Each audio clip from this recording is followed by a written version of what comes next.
Bueno, entonces, ¿cómo están? Este es el segundo video de la segunda semana, correspondiente al capítulo 2 de Papalia 2009, en el que se ven las grandes teorías y el funcionamiento de la psicología del desarrollo en tanto ciencia. En este video vamos a ver tres grandes teorías del aprendizaje y el desarrollo, así que quizás pueda ser un poco extenso, ¿ya? Eh, acá podemos ver, voy a proyectar todo. Acá podemos ver un cuadro de las 5 perspectivas del desarrollo humano, de las cuales hoy día solo vamos a ver 3, ¿ya? O 2 en realidad. Tenemos la perspectiva psicoanalítica basada en los trabajos de Freud y Erikson, ¿ya? Tenemos la perspectiva del desarrollo como aprendizaje, que corresponden al conductismo por un lado y a la teoría del aprendizaje sociocognitiva por el otro. El conductismo desarrollado por Pavlov, Skinner y Watson, y la teoría del aprendizaje por Bandura, para que reconozcan los autores. ¿Por qué les digo esto? Porque ustedes, cuando hagan la prueba de evaluación nacional docente que van a tener, en las que evalúan a las universidades y que después va a ser incluso obligatoria, hay preguntas de desarrollo en que ustedes tienen que decir cuál teoría utilizarían aquí o cuál teoría es esta de la que se está hablando. Y cuando ustedes escriben estas preguntas de desarrollo, piden que nombren autores. Entonces tienen que asociar, por ejemplo, la teoría psicoanalítica a Freud, la teoría del aprendizaje conductista a Pavlov o a Skinner, y la teoría del aprendizaje social o sociocognitiva a Bandura, ¿ya? Esas son las que vamos a ver hoy día.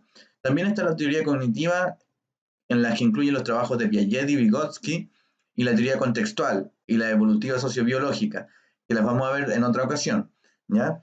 Eh, Vamos a partir con la perspectiva psicoanalítica del desarrollo. Esta es una perspectiva que ha perdido fuerza, sobre todo aquí en Chile, pero en otros lugares del mundo, como en Argentina, tiene mucha fuerza. Depende de las escuelas y las comunidades científicas, generalmente eso. Eh, Esta teoría sostiene que el principal motor de la conducta del ser humano ocurre a partir de los eventos que se desarrollan en la infancia, ¿ya? Y que la personalidad de los individuos, dice Freud, se divide en 3 constructos teóricos que él llama el ello, el yo y el superyo. Estos constructos son bien interesantes, no hay que desdeñar. A mí no me gusta mucho la teoría freudiana como en términos psicológicos, pero tiene algunas cosas que sí pueden ser interesantes. El ello corresponde a la parte salvaje de nuestra personalidad, a aquella parte que quiere satisfacer sus necesidades de manera prácticamente egoísta y a toda costa, ¿ya? Entonces es la primera que se desarrolla en el niño, ¿ya? El bebé. El bebé está dominado por el ello. Por eso llora y no contiene sus emociones, digamos. Quiere satisfacerla a toda costa, sin considerar ningún otro factor, digamos. Por otro lado está el super yo, en este lado derecho de su pantalla. El super yo es precisamente la estructura que está condicionada moralmente, es decir, es aquella estructura que nos dice cómo debemos actuar, ¿ya? Cómo deberíamos actuar y que reprimen de algún modo al ello, ¿ya? Y esa estructura se desarrolla alrededor de los 5 años, dice Freud, que es cuando los niños empiezan a tener conciencia de cómo tienen que comportarse socialmente. Entonces el niño sabe que después no se puede tirar un peo en cualquier parte, por ejemplo. Entonces sabe que no puede decir garabato y se restringe mucho. Empieza a aparecer el super yo de una manera muy marcada. Los niños son muy atentos a que la gente dice garabato y ellos saben que no tienen que decir garabato y no los dicen cuando son educados de ese modo, digamos. Y entre medio de estas dos perspectivas o conceptualizaciones que dominan a la personalidad de los seres humanos está el yo, que sería quien mantiene el equilibrio entre la parte salvaje del ello y la parte del super yo, que sería la parte más moralmente cargada. Es la parte que más se desarrolla en las personas, por ejemplo, que tienen fuertes creencias religiosas, ya donde están dominadas por el super yo y, y en el fondo el super yo domina incluso al yo, que mantiene el equilibrio. ¿Ya? Esta teoría tiene otros supuestos que son como por ejemplo el complejo de Edipo, que sostiene que en alguna edad los niños se enamoran de sus madres y sienten incluso atracción sexual por sus madres, y que toman como aversión a la figura masculina. Los niños más hombres estoy hablando. Toman una aversión a la figura masculina paterna porque se enamoran de su madre. Y el complejo de Edipo se llama así por la tragedia de Edipo, digamos, lo saca de ahí. Y por otro lado, con respecto a las mujeres, sostiene Freud que desarrollan una especie de envidia hacia el pene. Y aquí el pene adquiere una característica simbólica, en el sentido de que el pene es como símbolo del poder masculino, y las mujeres tendrían envidia del pene. De hecho, bueno, todos estos dos aspectos, tanto el complejo de Edipo como la envidia del pene de la parte de las mujeres, son supuestos que están muy en capa caída hoy en día. Hay gente que todavía lo sostiene que es cierto y todo, pero es poco sustentable. En líneas generales, la teoría freudiana del desarrollo es criticada porque no se puede comprobar. ¿Cómo comprobamos que existe el ello, el yo y el superyo? No es una teoría científica en estricto sentido, es una perspectiva más filosófica, ¿ya? Y por eso ha tenido bastante crítica. Y como les dije, el complejo de Edipo y el contenido y la idea de que las mujeres envidian el pene de los hombres son ideas que han sido desechadas por la comunidad psicológica actualmente, salvo por escuelas particulares que son típicamente freudianas. Eh, para nosotros no tiene tanto interés. Hay algunos valores de la teoría de Freud en el sentido en que sostiene que mucho de nuestro control de la conducta viene de aspectos inconscientes. Y eso sí es válido. Hay muchos aspectos de nuestra conducta que nosotros no tenemos control sobre ellas. Por mucho que digamos que nosotros tenemos control sobre nuestra personalidad, hay aspectos que no controlamos conscientemente. Y en ese sentido, el poder del inconsciente es un punto fuerte a favor de la teoría freudiana, pero en líneas generales yo no la comparto mucho. Luego vemos la perspectiva 2. Ahora pasamos a la perspectiva 2 de la teoría psicosocial de Erickson. Les voy a pedir que las lean en el texto de Papalia, pero la vamos a pasar. Erickson plantea que la personalidad se ve influida por la sociedad y se desarrolla a partir de una serie de crisis a lo largo del periodo. Entonces, la única diferencia o sea, no la única, pero la principal diferencia entre Erickson y Freud es que mientras Freud daba una preponderancia a la infancia, a la infancia primera, digamos, que ahí está todo el centro de lo que la persona va a hacer a lo largo de su adultez. Erickson dice que no, que en realidad lo que ocurre son distintas crisis a lo largo de la vida y que los seres humanos tenemos que enfrentar esas crisis y eso es lo que va moldeando la personalidad de las personas. Ahora vamos a pasar a ver las otras dos teorías del aprendizaje, de la perspectiva del aprendizaje. Me refiero al conductismo y a la teoría del aprendizaje social. Y estas sí son más interesantes. Y quiero que problematicemos ambas teorías. La perspectiva en general del aprendizaje en torno al desarrollo sostiene que el desarrollo es el resultado del aprendizaje, un cambio y el aprendizaje en el fondo es un cambio duradero en la conducta que se basa en la experiencia o la adaptación al ambiente. Los teóricos del aprendizaje se dedican a encontrar las leyes objetivas que gobiernan los cambios de la conducta observable. Consideran que el desarrollo es continuo, no a saltos, digamos, y han contribuido a que el estudio del desarrollo humano sea más científico. Gracias, hijo. Voy al tiro. Eh, Voy a parar y continúo después, ¿ya? Porque está listo el almuerzo. No. Bueno, sigamos.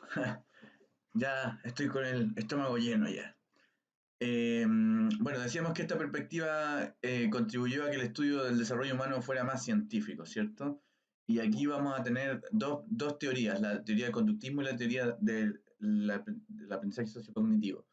Y la teoría del conductismo señala el, señala que la principal influencia en la conducta de los seres humanos son los estímulos externos, es decir, eh, le quita importancia a los factores internos. Es una teoría más mecanicista en ese sentido. Eh, y que esta teoría que describe la conducta observada como una respuesta predecible ante la experiencia y enfatiza en la influencia del ambiente. Todos los seres humanos aprenden acerca del mundo de la misma manera en que lo hacen otros organismos, al reaccionar a condiciones de su ambiente que encuentran placenteros, dolorosos o amenazantes. ¿Qué quiere decir eso? Que nosotros aprenderíamos igual que una rata, ¿ya? Y es decir, ¿cómo aprenden las ratas? Aquello que les produce placer se refuerza, aquello que les produce dolor o amenaza se evita, ¿ya? Y aquí tenemos dos principales enfoques, el condicionamiento clásico y el condicionamiento operante. Y los conceptos es importante que los manejen porque son conceptos que después, repito, van a ser evaluados en distintas instancias. ¿ya? El condicionamiento clásico es un aprendizaje basado en la asociación de un estímulo que por lo común no provoca una respuesta específica con otro estímulo que sí produce la respuesta. Este es el clásico eh, aspecto del experimento de Pavlov con la campana y el perro que se pone a salivar justo antes de comer el alimento. En este caso, el perro al escuchar una campana e inmediatamente recibir el alimento con posterioridad después de un entrenamiento, el perro escucha la campana y comienza a salivar inmediatamente, como si la campana fuese indicio de comida. Claro, la campana no tiene que ver con la comida, pero como hubo un aprendizaje asociativo entre el sonido de la campana y inmediatamente después viene la comida, entonces el perro con el sonido de la campana se activa lo mismo que se le activaría si viera el pedazo de carne o lo oliera, ¿ya? O sea, se asocia la campana ya al alimento, aun cuando la campana no tiene nada que ver con el alimento. El condicionamiento operante es distinto, porque, porque aquí es la conducta del individuo el que genera la persistencia. Por ejemplo, en el libro sale un buen ejemplo, que es cuando el niño sonríe, un bebé sonríe, obtiene atención de sus padres y afecto como recompensa. Entonces, el niño aprende que al sonreír va a poder llamar la atención de los padres. Entonces, va a repetir la conducta de la sonrisa en virtud de un reforzamiento positivo de la atención de sus padres. En este caso, no es un objeto, no es un aspecto externo como la campana que es fuera del perro, sino que es la propia conducta del individuo que se ve reforzada. Ese es el condicionamiento operante. Y tenemos dos conceptos que es importante que manejen, el concepto de reforzamiento y el concepto de castigo. En el condicionamiento operante, un proceso que fortalece y alienta la repetición de un comportamiento deseado es el reforzamiento. O sea, el reforzamiento es un, un fenómeno que fortalece la aparición de una conducta determinada. En este caso, el reforzamiento sería la atención de los padres. ¿Ya? Refuerzan que después la sonrisa vuelva a ocurrir. Y un castigo sería un elemento que del externo, siempre estamos hablando de las influencias externas, ¿recuerdan? Es un proceso que desalienta o debilita la repetición de una conducta. Y generalmente se ocupan los castigos físicos cuando tú le golpeas a un perro que está orinando dentro de la casa, el perro no lo va a hacer inmediatamente después, ¿ya? Hay que golpearlo inmediatamente después. Una de las cosas que dice el condicionamiento clásico y el operante es que tanto el reforzamiento positivo como el negativo, que después vamos a hablar de eso, y el castigo, tienen que ser aplicados inmediatamente después de la conducta a la cual se le quiere asociar. Es decir, que si nosotros le pegamos o retamos a un niño, mejor retamos a un niño después de una conducta que queremos que desaparezca, es mejor retarlo inmediatamente después de que aparezca la conducta, no esperar a un rato, según el conductismo, ¿ya? Porque hay otros enfoques también. Eh, Entonces, en este paso quería hablar sobre la distinción que es importante también entre lo que es el refuerzo negativo y el castigo, ¿ya? Porque existe el concepto de refuerzo, ¿cierto? O reforzamiento, que es lo que promueve una conducta determinada. Y tenemos dos tipos de reforzamiento, un reforzamiento positivo y un reforzamiento negativo.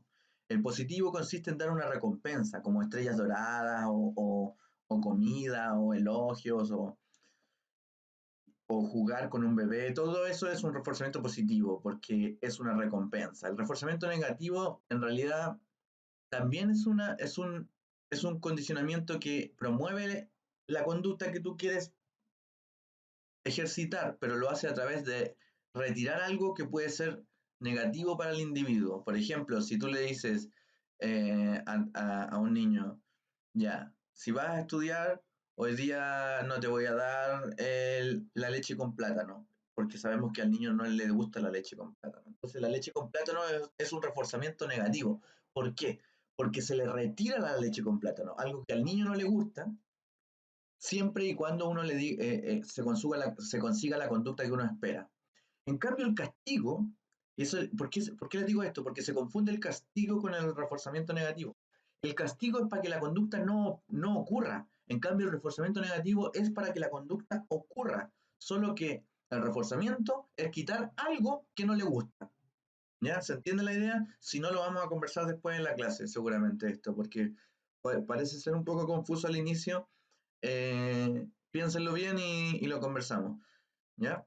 Veamos ahora el, la teoría sociocognitiva, que es promovida por Bandura, también un importante autor que tienen que manejar. Según esta teoría, el ímpetu hacia el desarrollo es bidireccional. El autor llamó a esta idea un determinismo recíproco. Esta teoría a mí me parece bastante buena, ¿ya? El conductismo, ojo, también tiene puntos muy interesantes. Después vamos a hablar de la evaluación de las teorías que hagamos. Em, Porque combina el ambiente con el individuo, porque para el conductismo es fundamentalmente el ambiente. ¿Ya? El individuo como que no tiene tanta importancia. La conducta para el conductismo es resultado del ambiente externo, las presiones que ejerce el ambiente externo sobre los individuos. En cambio, para la teoría sociocognitiva la relación es bidireccional, es decir, tanto el individuo como el ambiente influyen en su conducta, digamos. El niño actúa sobre el mundo y al mismo tiempo que este mundo actúa sobre el niño, ¿ya? Eh, Esta teoría sostiene que las personas aprenden la conducta social a través del modelamiento, y este es el concepto fundamental, el modelamiento. Es decir, que los niños, en este sentido, adoptan conductas modélicas que observan en los demás, fundamentalmente en sus cuidadores. Entonces, es típico que los niños imiten a los padres, que los niños imiten a las madres, que los niños imiten a los amigos y que imiten a los profesores. Entonces, es importante en este sentido que el modelo que tenga el niño sea el modelo que uno pretenda desarrollar. De modo que si tú le dices a un niño, por eso es tan malo, por ejemplo, que esto genera un quiebre en el niño.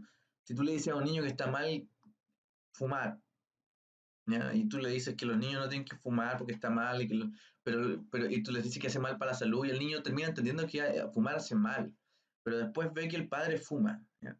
Entonces ahí se genera un quiebre entre el discurso y el modelo.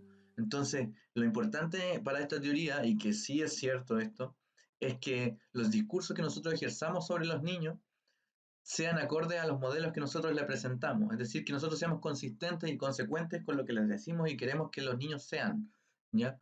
Si queremos que nuestros niños no sean agresivos, no podemos ser agresivos. Si queremos que los niños traten bien a las mujeres, no podemos tratar mal a nuestras esposas, ¿ya? Porque si el niño ve que el padre trata mal a las esposas, aprende la conducta modélica, ¿ya? Entonces, eso es lo que sostiene esta teoría.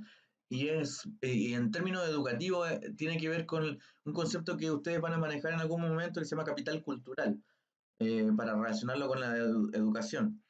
El capital cultural se refiere a los recursos que tiene un individuo en términos de acceso a la cultura y de las prácticas culturales, sobre todo también está determinado por el ambiente que lo rodea. De este modo, en el fondo, las personas que tienen un estatus sociocultural alto, eh, les va mejor en el colegio no porque tengan más dinero, no necesariamente porque tengan más dinero, sino porque el dinero en este país está emparejado con el capital cultural. Y claro, la gente que tiene más dinero lee y tiene más libros en la casa y tiene más acceso a libros y tiene más acceso a conductas que son buenas para el estudio, digamos, buenas para la escolaridad. Entonces, el estatus sociocultural bajo no tiene buen capital cultural, ¿ya? Porque no puede acceder a los libros, o no porque no puede acceder, sino porque no es su costumbre acceder a los libros. Y porque incluso como clase social se ha automarginado en el fondo. Entonces, las conductas modélicas de los estratos socioculturales bajos son gente que no lee. Pues entonces, si tú tienes gente que no lee en tu casa, difícilmente el niño va a leer. Pues entonces, si nosotros queremos que, por eso es tan importante educar a los padres, ¿cachai? Educar a los padres cuando nosotros seamos profes. No hay que solamente educar a los estudiantes, también hay que educar a los padres. Y es la parte más difícil, la parte más difícil. Y generalmente se fracasa porque educar a un padre es muy difícil.